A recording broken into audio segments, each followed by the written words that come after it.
The first time Lila ever stepped behind the front desk of the Willow Creek Inn, she wasn't supposed to be there. It was supposed to be a quiet favor, a temporary fix. Just a few hours of helping out her cousin, Emma, who had come down with a sudden stomach bug the night before. Just smile and check people in, Emma had croaked over the phone. The morning shift is easy. You'll be out by noon, Lila had laughed. She had no experience in hospitality, no love for small talk, and certainly no intention of doing anything long-term. She was an aspiring artist, juggling part-time gigs while chasing a dream that felt increasingly out of reach. But Emma had always been there for her, so Lila pulled her hair into a ponytail, threw on the spare uniform, and walked into the lobby of the small-town inn just as the sun was beginning to rise.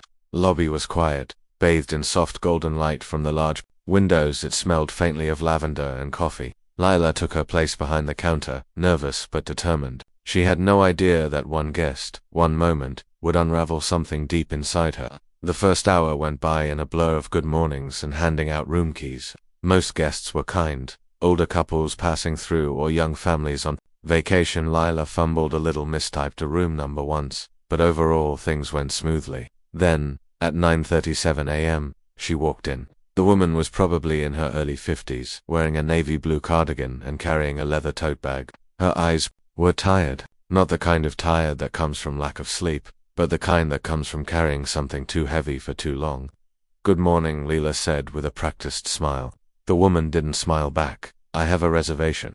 Catherine." Lila nodded, tapping the keyboard. One moment she found the reservation and printed the keycard, handing it over. "Room 204, breakfast is served until 10, and checkout is at—" "Can I ask you something?" Catherine interrupted, her voice quiet but firm. Lila blinked. "Sure." The woman stared at her, and for a second Lila thought she looked familiar. "Do you ever feel like you're living someone else's life? Like you're standing in a place you weren't supposed to be, pretending you belong?" The question caught Lila so off guard, she forgot to speak. Catherine waited, watching her carefully, as if she already knew the answer. I don't know," Lila said finally. "I guess sometimes, yeah." Catherine gave a short nod, almost a confirmation to herself. "This was where I got married," she said, eyes scanning the room like she was searching for something. 30 years ago. I haven't been back since."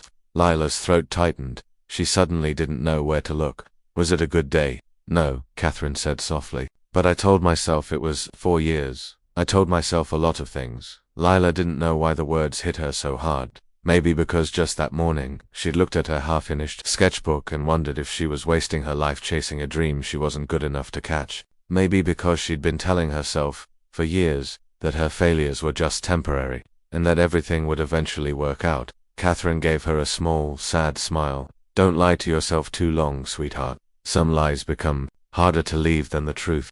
With that, she turned and walked away, leaving Lila standing there, heart pounding, 1,000 questions rising behind her ribs. The rest of the shift passed in a fog. Lila couldn't shake the conversation. Something about it haunted her, how a stranger could see her so clearly in just a few seconds. When her shift ended, she didn't go home.